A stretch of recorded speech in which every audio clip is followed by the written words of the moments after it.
go. Is that good now? All right. So thank you for being here. We're reading Proverbs restart. But Marites, in light of the Bible, is talking about gossip.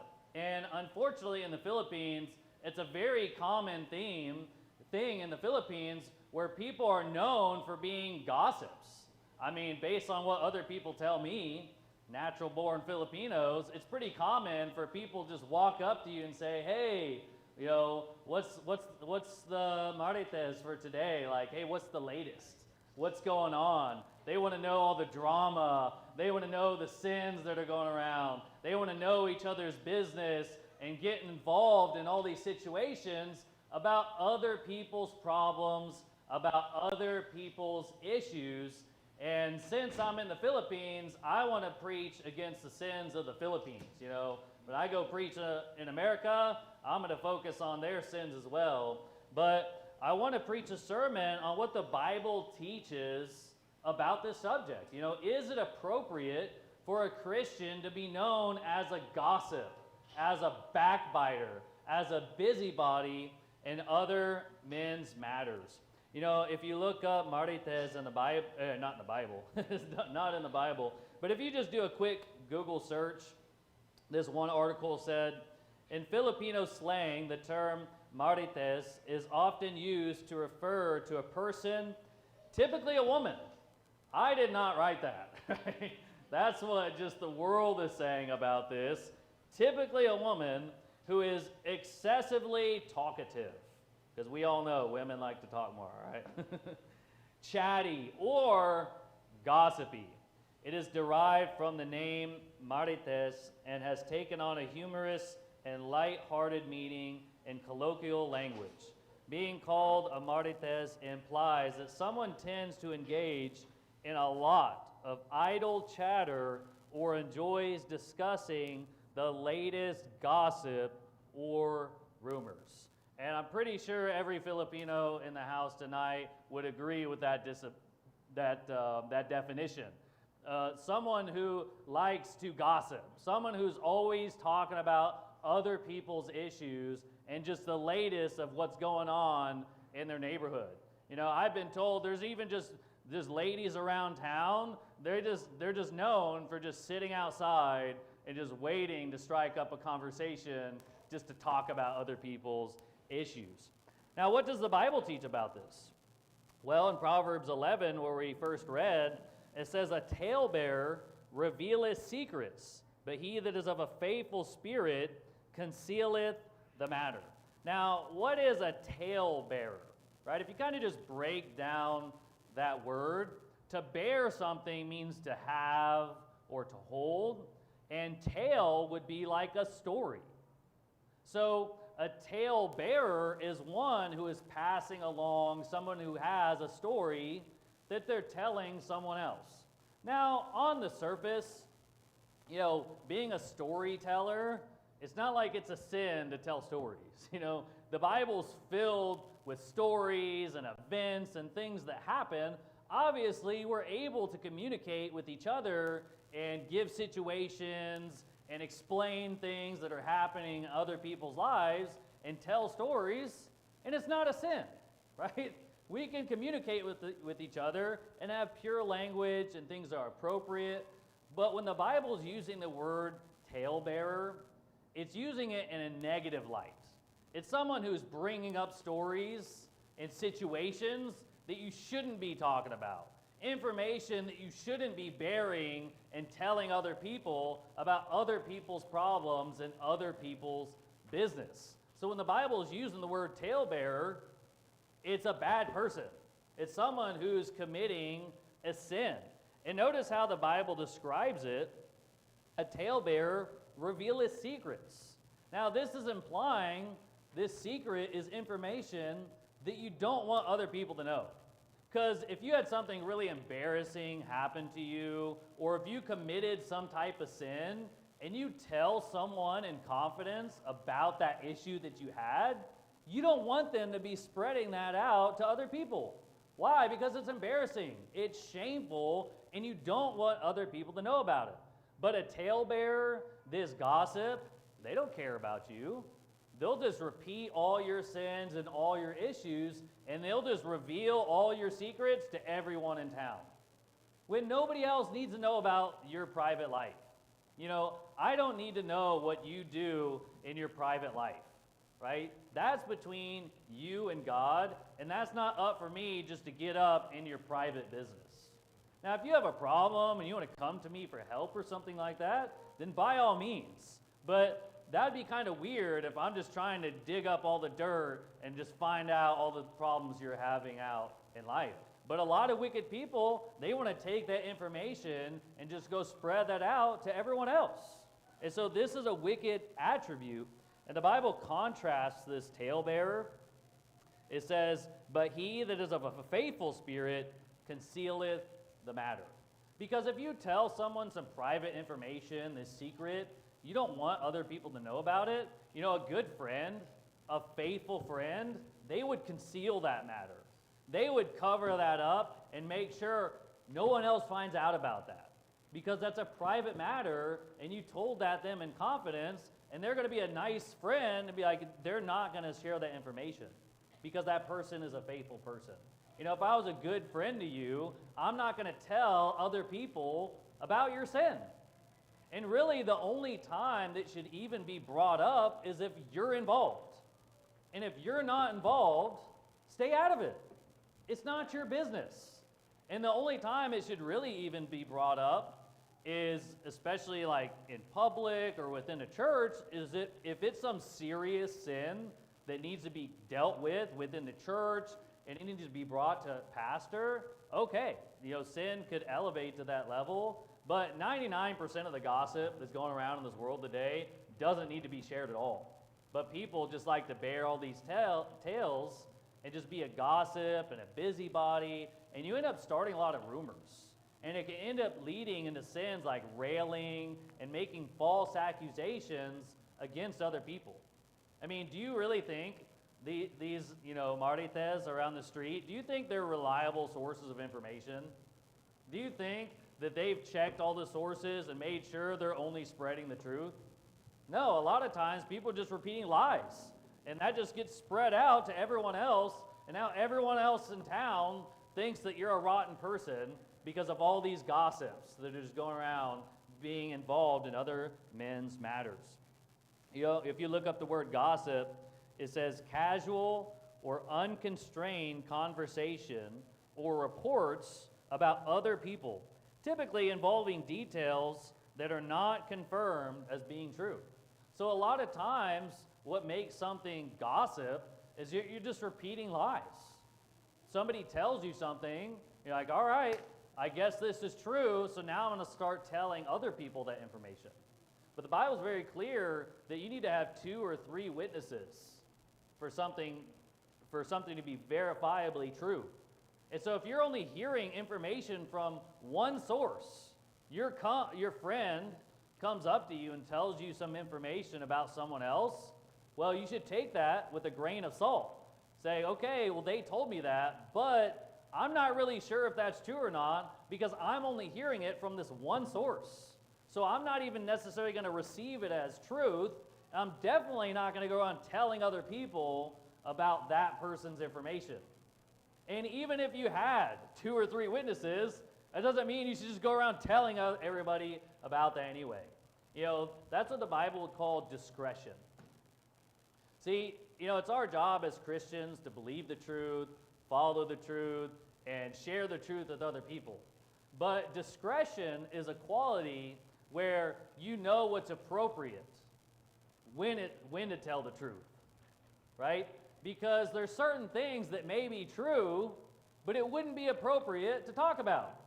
If someone is going around telling other people, let's say a married couple, and you have the wife or husband going around telling other people private information about the bedroom, yeah, that might be true, but you're not very discreet. You're not being very modest in, divulging out your personal information to other people, right? That would not be very discreet to disclose that information to other people. You should keep quiet about certain subjects. So although something might be about that. So A gossip is essentially a person who likes talking about other people's private lives. And this could also be known as spreading rumors. That would be like a synonym for gossip. They're just spreading rumors. And again, a rumor is something that hasn't been verified. It's just some information you hear, and you just go around repeating that. And any information you hear, you should verify it before telling other people. Another synonym could be backbiting.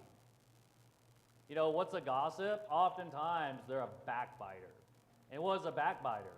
It's someone going behind your back and hurting you. They're biting you. You know, you're not there, you're not around, and they're talking bad about you behind your back. That's someone you thought they were your friend, but once you're gone, they start talking crap about you behind your back. And what a good friend that is. Someone who's a backbiter. You know, if you have a friend that's going around behind your back and talking crap about you, that tells you they're not really your friend. Because if they're your friend and they're going around telling other people how bad you are, they're doing that to everybody. And while you're with them joking around about other people, when you're gone, they're doing the same thing with you. So these are not reliable sources of information, and it's not something you should partake in as well. You know, nobody should know you as the gossip around town. That would be pretty embarrassing. You know, nobody should know you as the gossip in church, where you're getting involved in other men's matters. Now, I think it's important to understand the difference between just having a normal conversation, something that's lighthearted and good and appropriate, and what would be considered gossip. So here's a good test to see if you're engaging in gossip. Let's say you're with a group of friends, you're at church, something, you're having fellowship with other people.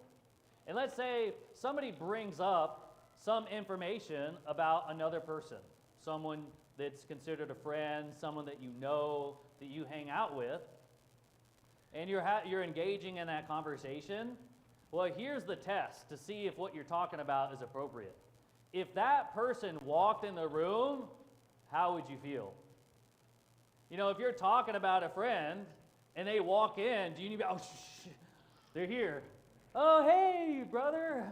Hey, sister, how are you? You know, and you just try to like play it off, and now you got to start getting really quiet. Well, that's a good test to show you were engaged in gossip. Because if it was something good, you're talking about that person, why would you be embarrassed that they're here now? You know, if you're talking about something good and friendly, you'd be like, you know, let's say it's a bunch of ladies, you know, because, you know, the article said this is ladies. But I think we could all realize this is a sin that's more common for women. Because oftentimes women get engaged more in gossip, and this could be more prevalent amongst women. Let's just be honest.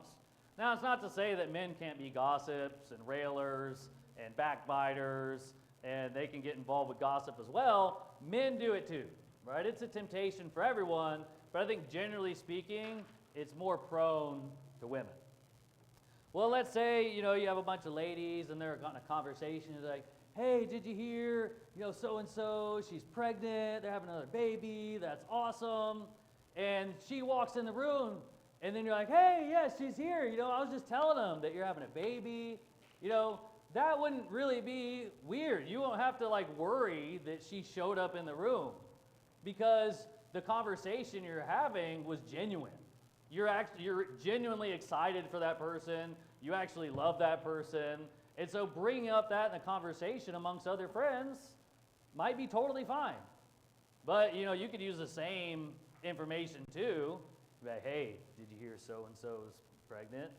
You know, I think it might have been fornication, you know. And then they walk in the room like, oh, hey, sister, how are you? You know, good to see you. You know, that's a good indication you were just gossiping about that person. And, you know, if you notice these people in your lives where that's what they're like, and they're constantly having to shut their own mouth once that they're confronted with that, and you realize that this person is a habitual gossip, and I should probably stay away from this person. Because here's the thing with gossip, it's really easy to indulge in. Because your flesh really enjoys that. You want to hear all the dirty little secrets. You want to hear about all other people's dirty laundry, and you like that drama. You know, what's a genre of movies and television shows that people really love? The genre is called drama, because people really just like when things are just chaotic, and they like when, people are having issues. That's just part of the sinful nature of our flesh. People enjoy being involved with that type of behavior. But, we as Christians, we should be different. We should be loving people rather than gossiping about them. Another good test to see if your conversation has any backbiting or gossip or railing in it, how would you feel if Pastor Stuckey was in that conversation? Would you be having that same conversation? Because you probably wouldn't if it was gossip.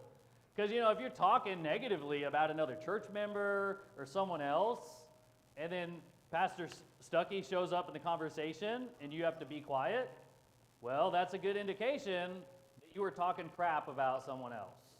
But hey, if Pastor Stuckey shows up in the conversation and you can continue as normal, then you're probably in the clear. It's probably something that's good and okay, and it is being discreet. But if you have to shut your mouth all the time, and you got to be careful who you're around when you disclose this information, then you're probably engaged in gossip. Would you want that person you're talking about to know what you're saying? And if you answer that question like, yeah, I don't want them to know I was talking bad about them, then you're gossiping and you need to cut it out.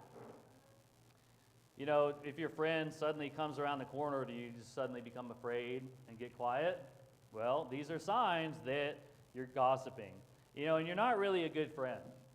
If that's the kind of person you are, what kind of a person that the closest people around you, your friends, your church members, and you're always talking bad about them? That just shows that you don't have a good heart, and you're not really a good friend. Because a good friend is looking in the best in other people. And if their friend has a problem, they're not going around trying to tell other people about that problem. The Bible teaches that love covereth a multitude of sins. If people have issues, a loving person would want to cover that up. Why? Because that way they don't get embarrassed. That way other people don't necessarily know all their little dirty secrets. Because we don't need to know every little detail about every other person in our life. There's some things that should remain a secret. So it's not really being a good friend. That verse we read, it said, a talebearer revealeth secrets. One who's just bearing all these tales and revealing these problems or issues that person didn't want other people to know about. The Bible says we're to love our neighbor as ourselves, right? Do you really want other people to be gossiping about you? How would you feel? If the closest people in your life, fellow church members, you've known each other for a long time, how would you feel if you found out that a group of ladies in church were talking bad about you? Wouldn't that just really hurt? That would really cut you on the inside because you thought these people cared about you and they loved you, but lo and behold, while you were gone, they were just backbiting you the whole time. Wouldn't that really just destroy how you feel? It could even hinder your walk with God. It could cause you to leave church. Because now all these people you thought they were your friends, I guess that they're not, and you could just stop coming to church just from that. So this could actually destroy a person's walk with God or their Christian life. A real friend wouldn't be talking crap about you behind your back. And, this is also a very serious sin because it can even involve railing. Now, gossip could involve railing, but, gossip could just be being not discreet about certain information. It might not necessarily be railing. Now, what is railing? The Bible helps us understand what this word means. A railer is a false accuser. A railing accusation would be a false accusation.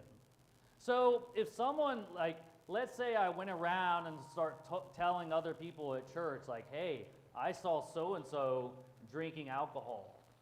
and I'm just making something up, and I go tell other people about that, although it wasn't true at all, that would make me a railer.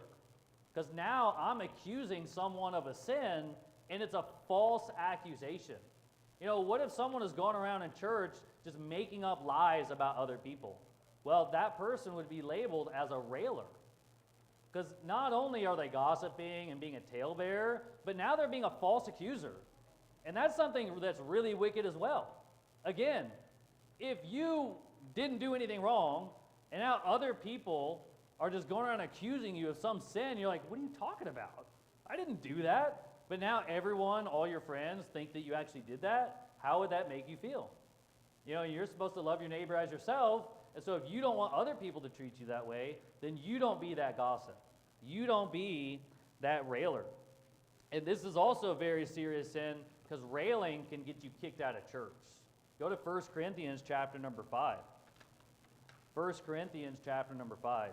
You know, there's only a handful of sins that you as a Christian could commit that you would be worthy of being removed from fellowship at church. You know, if God is ordaining in the Bible that someone should be removed from church, well, that's a very serious sin, because Jesus loves the church. We're commanded to go to church. And if the sins you're committing as a Christian are so bad, God doesn't even want you to be in his house, that shows it's something very serious. And it's not like this is just any sin either, because of course we all sin. There's certain sins we're all going to commit even on a daily basis, but there's some sins that are really bad. Look at 1 Corinthians 5, look at verse number 11. But now I have written unto you not to keep company if any man that is called a brother be a fornicator or covetous or an idolater or a railer or a drunkard or an extortioner, with such an one know not to eat. So on the list of sins that can get you kicked out of church, you have things like drinking alcohol, which I think that needs to be repeated also. Because I think, you know, especially our young people, they need to be taught that you should never touch alcohol. Because if I know someone that's a brother or sister in Christ and they're a drunkard, they're just drinking all the time, or they're involved with fornication, I'm going to separate myself from that person. Why? Because the Bible commanded me to. But notice on the same list, it says a railer. And again, a railer is one bringing up false accusations. And that only makes sense. Because imagine in a church situation where you have one person in church, they're just going around spreading all these rumors and false information about other church members. And they have no basis, they have no evidence. What do you think is going to happen to that church? It's going to become very divisive. People are going to get divided. People are going to be bitter and angry and mad at one another, because all these rumors are just being spread through the whole church. And again, it can cause the church to just crumble and fall apart, because now everyone starts hating each other. Because if you find out people are making up lies about you, that's going to be your response. You're going to get mad, and you're not going to want to be around that person. And if that's how it is in the entire church, you're going to have a lot of issues. That's why God said railers should be kicked out. Because if somebody's just making up false accusations, they shouldn't even be here. That sin needs to be dealt with. And they should take that sin serious before they're allowed to come back. Hopefully they would repent of that so they could be allowed back into church. But this just shows us, you know, being a gossip is a very ungodly thing. Because when you're that gossip, you're often the one repeating these rumors, this unverified information, and now you've escalated from just being a gossip, which is bad enough, now you're a railer. And the Bible teaching railing is a very serious sin that you could even get removed from church. So you got to be very careful with your words, especially when it comes to other people's private business or sins that they committed. Especially if it's not verified, you want to be careful not just to repeat that and let that come out of your mouth. Because, and again, when it comes to church, that could really tear a church apart. Now, go to Leviticus chapter number 19. Leviticus chapter number 19. I want to go through a series of verses that just teach the same exact doctrine about how bad being a talebearer is, or being a Marites. as the Filipinos would say. Look at Leviticus 19. Look at verse number 16. Thou shalt not go up and down as a talebearer among thy people. Neither shalt thou stand against the blood of thy neighbor. I am the Lord. So God actually made a point to include this in the Bible, that you're not supposed to go up and around town being a talebearer, being a gossip, being a busybody in other men's matters. Because God knows this is what our sinful flesh is like. So God's like, don't do this. Don't be this person that's going around telling other people's business. Go, if you would, to Proverbs chapter number 18. We'll do a little Bible study tonight. Proverbs chapter number 18. Let's look at this word, talebearer, because this is essentially the same thing as being a gossip. One who's bearing all these tales, all these stories about other people. Proverbs 18, verse number 8. The words of a talebearer are as wounds, and they go down into the innermost parts of the belly. And again, when you think of talebearing as being gossip, this helps us understand, because when someone is repeating all these rumors and gossip, especially if it's pertaining to you, what's it going to feel like? It's going to feel like someone stabbed you in the back, and you have this wound. And when someone is bringing up information that you didn't want to be shared with anyone else, that's going to really hurt you. It's going to go down into the innermost parts of the belly.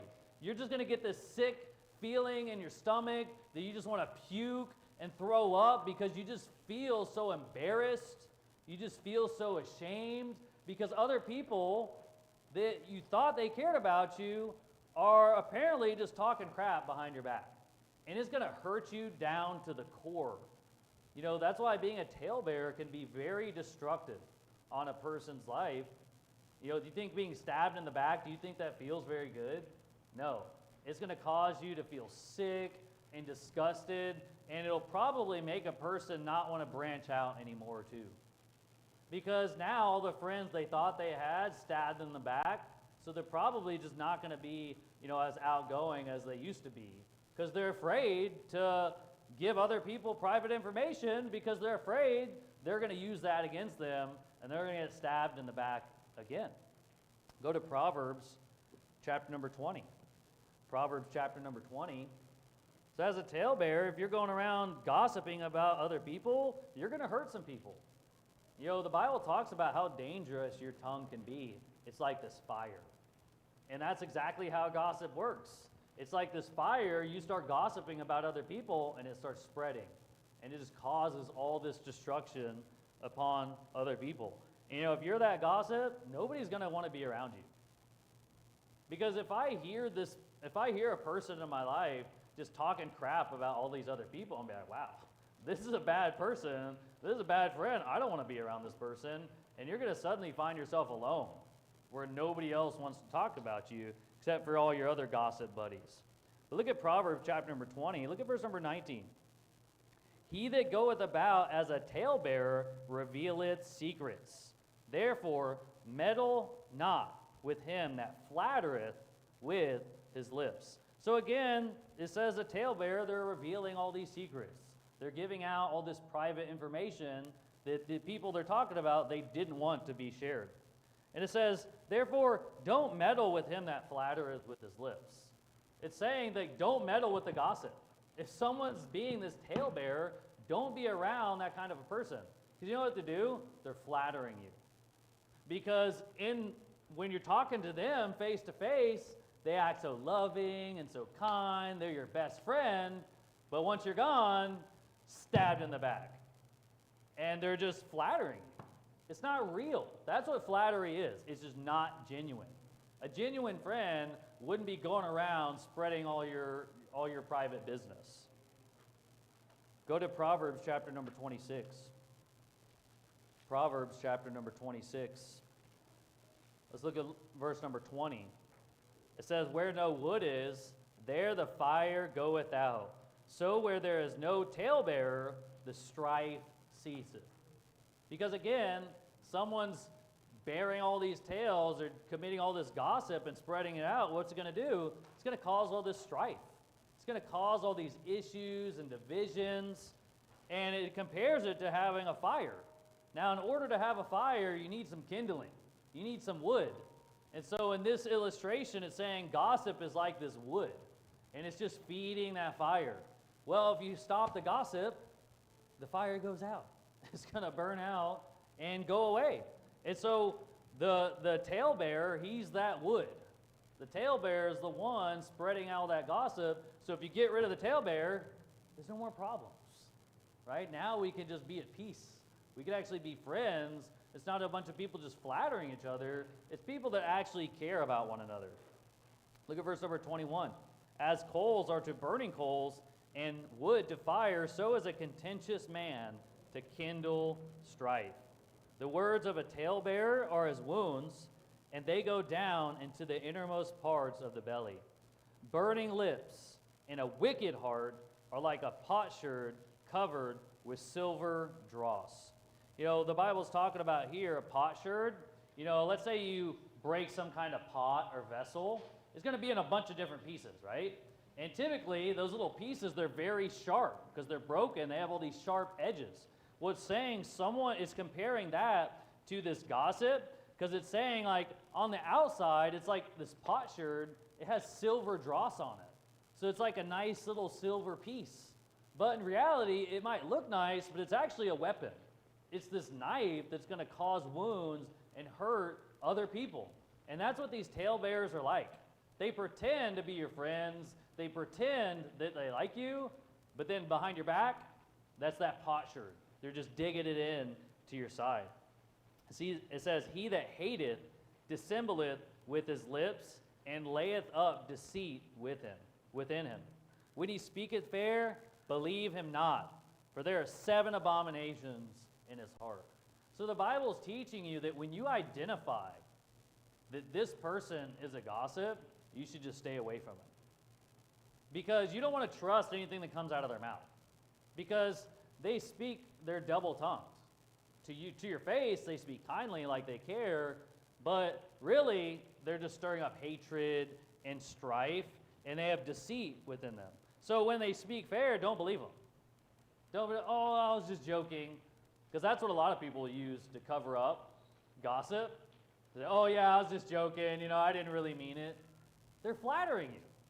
And I understand, as a man, it's really fun for me to joke around with other men and make fun of each other, right? That's how men make friends. Ladies might not necessarily understand this, but the way guys make friends, we make fun of each other. Because guys, we can handle a joke a lot easier, and it's fun, We're always just saying, you look ugly, you look stupid, you smell bad. And it's like somehow we're friends. Because we're just joking around about it. Because a lot of times, that's just how we engage in humor, and it's fun for us, right? But that's like with each other, we both know that we're joking, but if it were found out that it was happening behind closed doors, where you're actually talking crap for real, well, that's not really joking anymore. But then they come back to you and say, oh yeah, I was just joking. Look, we could joke around, but you also got to be very careful, because that can be hurtful as well. And so, but a lot of these flatterers, what they'll do to cover up their gossips, like, oh, I was just kidding. Look, you need to just try to read between the lines, and if you see this habitual thing where a woman or a guy, they're just always gossiping, then don't believe what they're saying.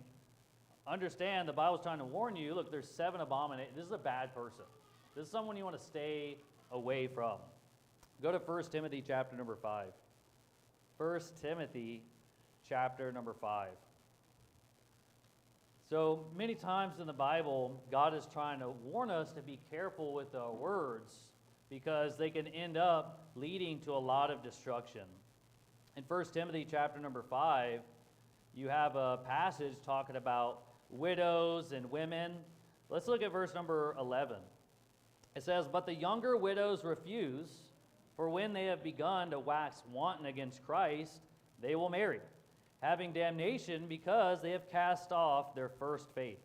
And withal, they learn to be idle, wandering about from house to house. And not only idle, but tattlers also, in busybodies, speaking things which they ought not. Now, what does that sound like to you? Marites, right? That's exactly what it's describing. It's talking about this woman, and obviously we understand men can be guilty of this too. But notice the Bible is again using this in the context of a woman for a reason. But it says that these younger widows, because they don't just get remarried, because if a young woman is a widow, that means her husband died. And the Bible is saying sometimes these younger women don't get remarried. And what happens is because they don't have a husband or children to take care of, they learn to be idle. Idle means you're not doing anything. You know, I think of like a car. You have it just, if it's just sitting in place with the engine on, it's just running idle, right? The engine's on, but it's not really going anywhere. And that's what can happen to people. They learn to be idle, where their body's functioning, but they're not really doing anything, and they can just become tattlers. Again, a tattler would be some kind of gossip, and it also defines this in a busybody, speaking things which they ought not. So in this example, it's saying that these younger widows, because they don't have anything else to do, they have all this free time, so they're just going around being a busybody, where they're really busy, but in the wrong things. They're speaking things which they ought not. They're just going up and down throughout the street, just telling other people about other people's secrets, things they shouldn't be talking about. So this is a temptation that could easily happen to women. And, you know, the Apostle Paul, he actually gives us the solution to this. Notice verse number 14. I will, therefore, that the younger women marry, bear children, guide the house, give none occasion to the adversary to speak reproachfully. You know what will help? Obviously, it's not going to prevent you from being a gossip 100%, but it's definitely going to help. Because here's the thing. If women get married, bear children, and guide the house, now you have no more free time. Now you can't be idle because you have so much responsibilities to guide the home, so you have less of an opportunity to sin. So what it's teaching, it's good for young women. They get married young, and they have children and guide the home. Because that's going to help ladies to protect them from getting engaged in a lot of sin. You know, you're not going to have as much free time to just be very idle and just going up and down the neighborhood, just going to other ladies' houses and just having chit-chats with everybody around town. It's like, no, if you get married, now you have your husband to take care of. And, you know, husbands need a lot of help because we're super messy. We don't know how to take care of ourselves. We're not good at cooking.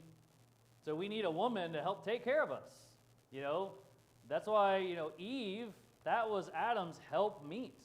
It was someone who's suitable to help him because he needs help because, you know, the man, he's the provider. He has to go work all day to bring home the bacon, right? Bye, boy. That way the family can eat.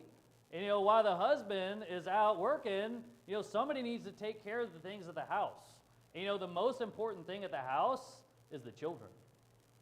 So obviously it's a lot of stress, it takes a lot of time, a lot of effort to do the laundry and dishes and cooking. But you know what's more important than all of that? The children. And so if a woman gets married and has children, you know what's going to take up all their time? Raising those children. Because any lady here, if you've ever had a child, you realize how much effort it takes. Almost every second of the day is occupied. Because if you have a newborn, they are 100% this child. And it's not like you're going to stop after one if you're going to be within the will of God, because you're going to have multiple children. And you get less and less and less time the more children you have. And it's actually a good thing. You know, there's a lot of preaching today, there's a lot of lies that are going around trying to get people, encourage people to not have children. And you somehow think that your life is going to be better if you have no children or you just have a couple kids. But you know what? When you get old, you're going to regret that decision. Because when you're old and you don't have any kids, you're going to feel so alone in your life. And you're going to look at everything you did in your life and you're going to be like, it wasn't worth it. All the fancy, it was like, oh, I didn't have a bunch of kids, so I could just travel the world and I could just vacation and I could have the nicest house and car. So now I'm going to be happy, right? Well, sin has its pleasure for a season. And I'm not saying that if you can't have children, it's a sin or something like that.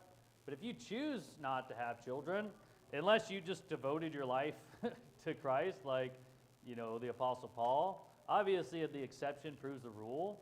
But if you just go through your whole life thinking you're going to be happier without children, you're going to get old one day and you're going to realize you went down the wrong path. Because now you're old, you have nobody to take care of you, nobody that loves you. In the U.S., it breaks your heart because you have so many of these nursing homes. And you go meet all these old people where their child just put them in this nursing home and nobody ever visits them. The nurses there, a lot of times, they just don't even care. And they just get all sad and alone and depressed because nobody's there to love them. And their family comes to visit them once a year on their birthday or on Mother's Day. Do you think these people are really happy? No. You're going to be a much more fulfilled and much happier old person when you can look at your 5, 10 children and your 20 grandchildren and you're just surrounded by all these cute little babies and you have all these people that love and care for you. You're going to be a lot happier. So don't listen to the lies of the world. They're trying to push you to think that you're going to be happier having no kids or just having 1 or 2. Because the Bible teaches children are a blessing. I have 2 children right now, and I love them more than anything else. Why would I want to stop having blessings? It's like, yeah, 2, I'm good. I don't want any more. Because these ones are bad enough, so I don't want any more. Is that the way you look towards your children? You don't even love the ones that you have? And so it's just ridiculous so much you're not going to be as much of a busybody in other men's matters because you're so focused on what you have to do. If a lady, if she's so focused on, okay, when I get up, I got to feed my children, I got to change them, I got to cook for them, I got to teach them, I got to make my husband's lunch, I got to prepare for when he comes home, you don't really have much time to get involved with all these other sins. So it's actually a good way to protect yourself. Go to 1 Peter chapter number 4. 1 Peter chapter number 4. So we as Christians, we shouldn't be so concerned with what's happening in other people's lives. We need to be focusing more upon ourselves and the problems we're dealing with and our struggles rather than looking at other people so much. Because you and I both know you have enough problems. And so I need to be focused on taking care of my own problems, not just trying to divulge into your life and get in all your business. And a lot of these things I can't even have an effect on anyway. So a lot of it's not even profitable. But notice 1 Peter chapter 4, look at verse number 15. It says, but let none of you suffer as a murderer. Okay, don't kill anybody, all right? I find it funny when I read this passage because it's like, all right, you as Christians, all right, don't kill anyone, all right? That's what I joke around in my gospel presentation, which, obviously the gospel is a very serious thing, but I try to keep it lighthearted and joke around from time to time. And so what I started doing recently, because my presentation changes slightly over time, but one thing I started doing, I'll say, okay, if someone believes in Jesus and they commit murder, would they go to heaven or hell? And if they've understood the gospel at this point, they would answer heaven. I'm like, all right, good, you understand. But don't kill anybody, okay? A lot of times it's good because it gets them to laugh and loosen up and lighten up a little bit. And it also helps me understand that they understand the gospel as of right now. So, but that's kind of a side point, but I find it funny when it's like, hey, don't be a murderer, all right? It's got to remind you. I think I need that reminder in traffic, with road rage. Don't be a murderer, okay? Just calm down, Or as a thief, right? Don't go stealing other people's stuff. Or as an evildoer. Or as a busybody in other men's matters. Things that are going on in other people's lives, you don't need all that information. Now, obviously, when it comes to having friends, we want to get to know each other, have conversations, enjoy each other's company. That's totally fine. But I don't need to be so involved with your life where now it's like my life is just merging with you. I'm just getting involved with all your matters. It's like, no, I have my own life to live. I don't need to be so focused on what's going on in your house, in your life. You know, we can be friends, but let's not get that close. I think that's one of the dangers with social media, because now all personal information about your life is just being shared to the whole world. And it can be a lot easier to be a busybody in 2024 in the world. I was going to say America, but I'm not in America right now. But it's a lot easier in today's day and age to be a gossip, because now you don't have to go from house to house. Just get on your phone. Hop on Facebook, hop on Instagram, hop on any of these social media outlets, and now suddenly you have all this information about other people that you would have even never known. And I'm not saying social media is a sin, but what I am saying, it could lead you into being a busybody in other men's matters. You know, if you just weren't on it at all, you wouldn't even know what's going on in other people's life until you talk to them at church and you have a friendly conversation. But a lot could happen. You say, hey, you see what they posted on Facebook? Huh? And they start trying to bring up all this drama. It's an easy temptation. Go back to Timothy, 1 Timothy chapter number 2. 1 Timothy chapter number 2. So look, we shouldn't be a busybody in other men's matters. Focus on your life. Focus on your family. Focus on your wife. Focus on your husband. Focus on your children. Focus on whatever you need to do to serve God and how you can serve God better. Don't be such a busybody in other people's matters. Look at 1 Timothy chapter number 2. Look at verse number 13. For Adam was first formed, then Eve. And Adam was not deceived, but the woman being deceived was in the transgression. Notwithstanding, she shall be saved in childbearing if they continue in faith and charity and holiness with sobriety. Now, this verse is not teaching if a woman if she's going to get saved, she needs to, saved, go to heaven, then she needs to have a child. That'd be an obviously dumb way to try to explain that verse. It's not like saying that to go to heaven, she's going to be saved in childbearing. That doesn't make any sense at all. You know, a lot of women, they're barren. They can't even have a child. So sorry, I guess they can't get saved. What this is talking about, just like we just read in Timothy, that if the younger woman gets married, has children, and guides the house, she's going to protect herself from a lot of sin. So that's what this passage is teaching, that if the woman, because it's talking about Adam and Eve and the woman being deceived and she gets involved with sin, that she's going to be saved, not go to heaven, she's going to be saved from getting involved with having all this sin in her life. If she is having all these children, she's not going to be idle anymore. It's going to be harder for her to get involved in these sins. But it's not like, okay, ladies, have a child and you're sin-free. No, because it says if they continue in faith and charity and holiness with sobriety. So it's not like just having children is just going to save your walk with God and you're going to become some perfect Christian. No, it's both. You're having children, but also you're having a godly house. You're raising godly children. You're serving God as a family. These things go in tandem. So for people, they need to be busy. And that's going to save them from a lot of sin. And, you know, I was focusing a lot on women because I think that's a lot what's being brought up in a lot of these scriptures. But it's the same thing with men. You know, in order for men to not get engaged in so much sin, we need to be busy too. Why do you think God created a world where men need to go out and work every single day? 8, 9, 10, 11, 12 hours. Like, why do we have to go work all day to be able to provide for our families? Well, work is a good thing because you're too busy to get involved with sin, because you're too busy working. You know, an idle mind is the devil's workshop. When you have no responsibilities, you have nobody watching over you, and you have all this freedom to do whatever you want, and you just have this idle mind, your mind starts to wander. and it could wander off in sin land and get you away from the things of God. But if you're just so busy where every second of your day is just, taken up with serving God, it's going to be harder for you to get involved with sin. So work is a good thing. It's a good thing that you men are out there working an 8-hour shift, because during those hours, you're going to be focused on your job rather than getting deeper into sin. And then when you get home, you have a family to take care of too. So you don't really have much time to be idle.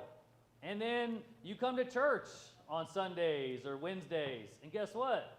You have no free time because you're busy fighting the traffic to get to church. It's going to be a lot harder for you to get involved in sin when you're sitting in the pew on a Sunday morning. Do you think you're going to be out there doing drugs or drinking or gambling in the house of God? No. So having all these things to fill your schedule with is actually a good thing, because it's going to save you from a lot of troubles. Now, I have one example I was going to give of backbiting in the Bible. If you want to turn there, it's going to be Numbers chapter number 12. And I won't go too deep into this. And, there's many examples you could bring up about talebearing or being a gossip or being a backbiter or a railer. But there's one I was going to bring up in Numbers chapter number 12 where you have Miriam and Aaron. They're actually speaking against Moses. And they were pretty much just gossiping about Moses. Numbers chapter number 12, look at verse number 1. And Miriam and Aaron spake against Moses because of the Ethiopian woman whom he had married, for he had married an Ethiopian woman. And they said, Hath the Lord indeed spoken only by Moses? Hath he not spoken also by us? Now here's the thing. Miriam and Aaron, those were Moses' siblings. I mean, this is a brother and sister. Moses was a very meek man. It even says that in the next verse. Now the man Moses was very meek. It means he's humble. And it says, above all the men which were upon the face of the earth. And the Lord spake suddenly unto Moses and unto Aaron and unto Miriam, Come out, ye three, into the tabernacle of the congregation. And they three came out. So whatever happened with Moses marrying this Ethiopian woman, apparently Miriam and Aaron didn't like that. And they weren't even bringing up that. That was the reason why they disliked Moses. That was the reason why they're even bringing up something bad against Moses. But they weren't even bringing that up. They just talked about, man, hath the Lord indeed spoken only by Moses? They're thinking like, why is Moses so good? I mean, hath he not spoken also by us? Which, hey, Aaron, he did a lot of the preaching for Moses. Because Moses, he talked about he was slow of speech. So Aaron actually delivered a lot of the messages. And, in Miriam, you have her prophesying when they're singing and dancing after they had that victory. So they were prophesying. God was using them as ministers as well. But now, because that Moses did something that they didn't agree with, now they're just talking crap about Moses in a completely different light. They're not talking about the Ethiopian woman. They're saying, hey, did God only speak by Moses? Didn't he speak by us too? So they start having like this prideful mentality about themselves. Like, why is Moses so good? Aren't we good too? And here's the thing. They might have spoken that in private, but God saw that. And God loved Moses. And look how God treats this, and says the Lord, let's pick up at verse number 5. And the Lord came down in the pillar of the cloud and stood in the door of the tabernacle and called Aaron and Miriam, and they both came forth.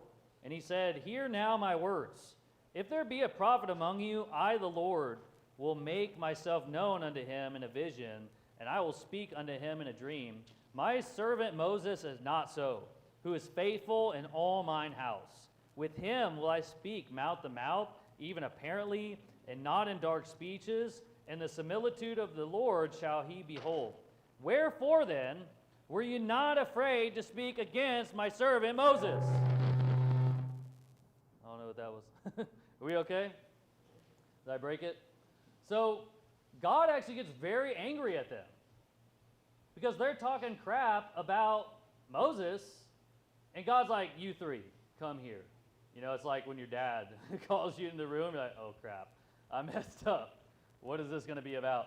So he calls the three to them, and God starts, talking about how good Moses is, how meek he is. He speaks to Moses face to face. He's the most faithful in all of his house, saying, this is my servant.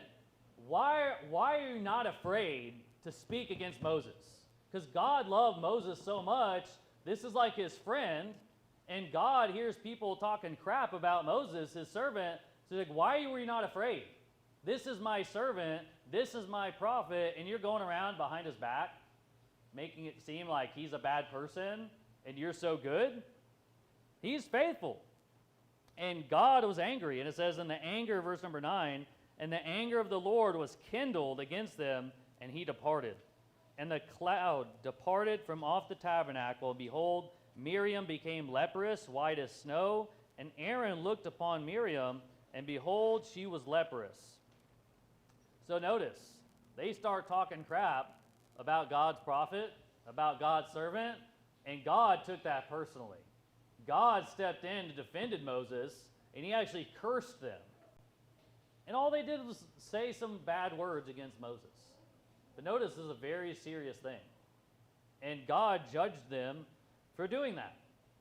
And so this is an example of people being some kind of a gossip. They're just bearing these tales. They're just, hey, what's this?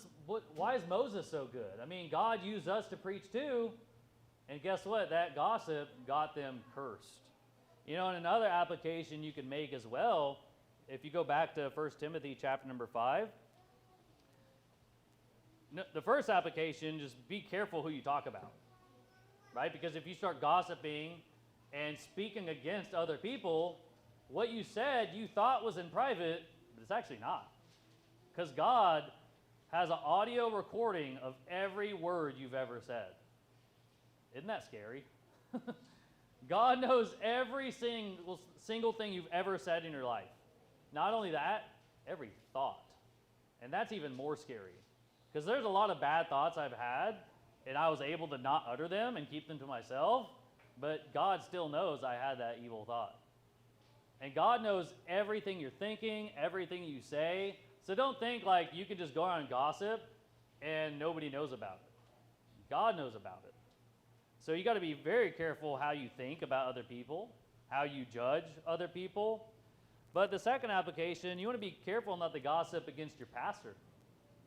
Because if you think about Moses, he was the man of God.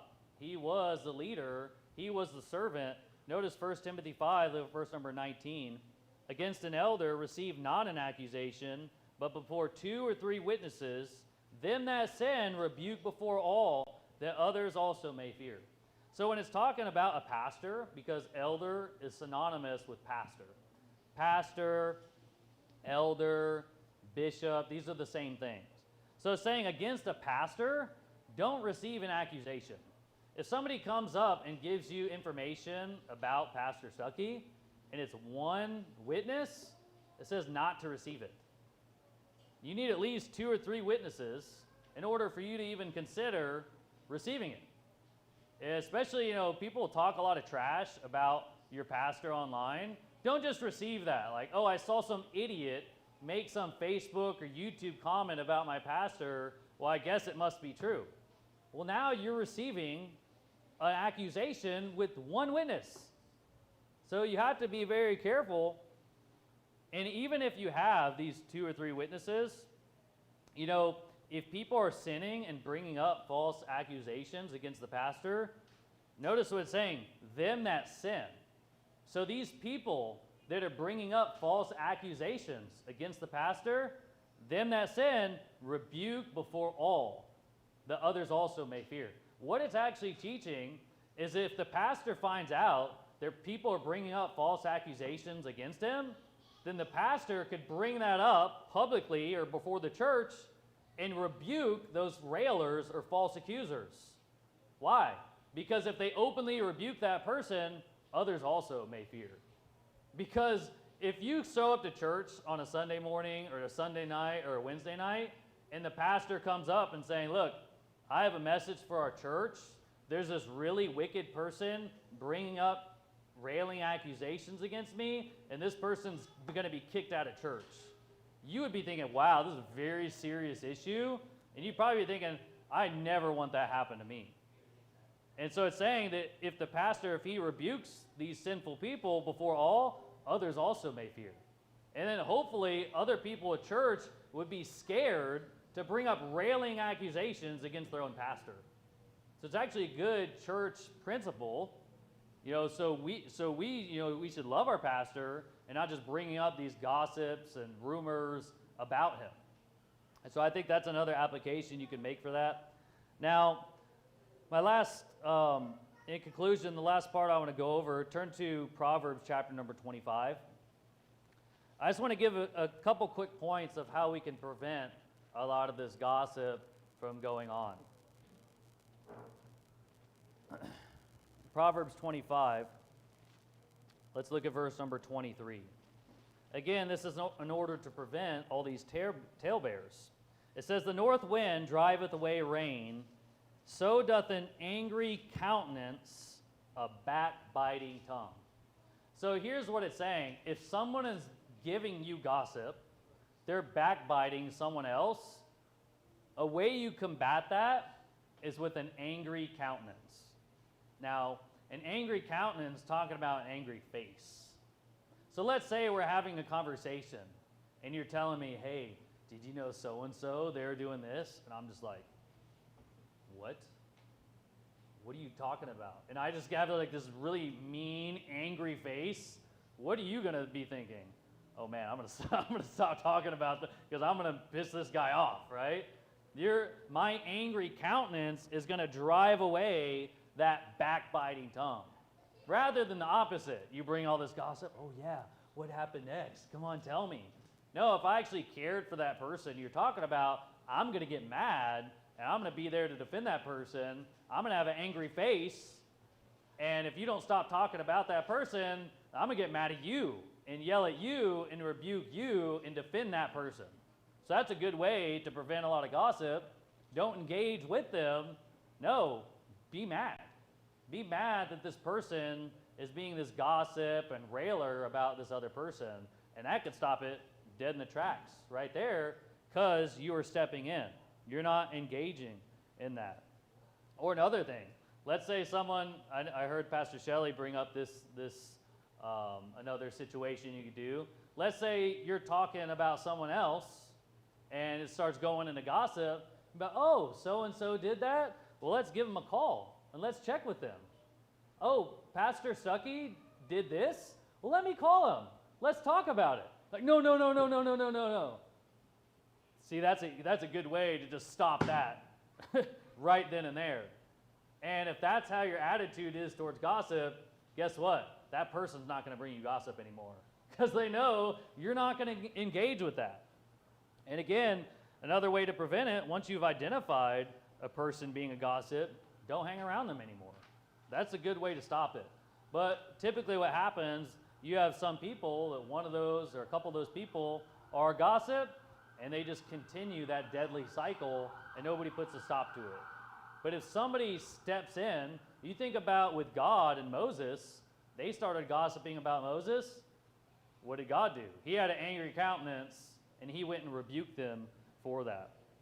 Another way to prevent it, let's say there is a problem or a situation going on, we'll keep it private, and if you have an issue with someone else, especially if they sinned you or wronged you, Jesus actually gave the prescription, if your brother trespass against thee, go and tell him his fault between thee and him alone.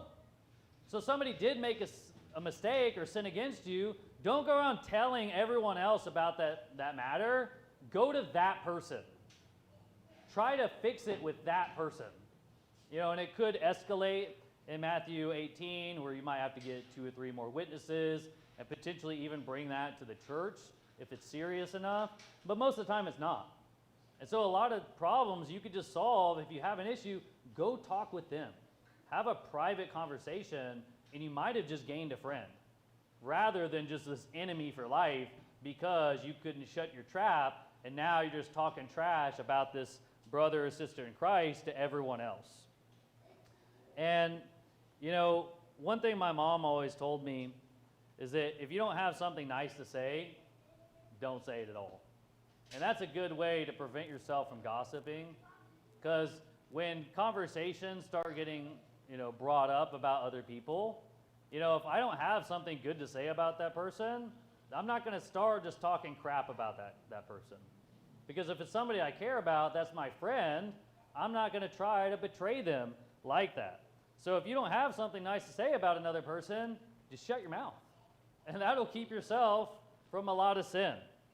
So don't be one getting into everyone else's business, being a busybody. Don't be talking bad about other people. And don't be so prideful to think you don't have issues too.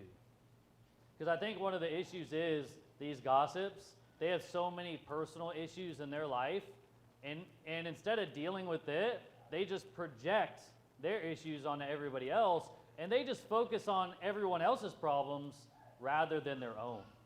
So a lot of these people, they actually have a deep personal issue that they just need to resolve. So being a gossip, it kind of shows that you're more focused on other people's sins rather than your own. And here's the thing, if you're focused on your own sin and your own problem, that makes you more humble. And then you're not the one going around trying to disclose other people's secrets. Because you realize, hey, I have issues, and they're embarrassing, I don't want other people to know about, and they have issues too, and I love them, and they're my friend, so I'm not going to treat them that way. So we as Christians, we should be different. We don't want to be known as these busybodies and these talebearers. We should be discreet, we should be chaste, and we should actually have genuine love for each other, right? That's the Christian virtue, that we love our neighbor as ourselves. So with that, we'll close it in prayer. Dear Lord, we just thank you so much for your word and all these warnings. I just pray, Lord, you'd help us to have love in our heart for other people. I know it's a big temptation for our flesh just to get involved with gossip and railing, but Lord, help us to have compassion and love towards our fellow man, to our other brothers and sisters in Christ, that we could have a loving church, that we're all united in the things of God and focusing on the main things, which is loving you with all our heart, loving our neighbor as ourselves, and going out and spreading the gospel. We love you. In Jesus' name, amen.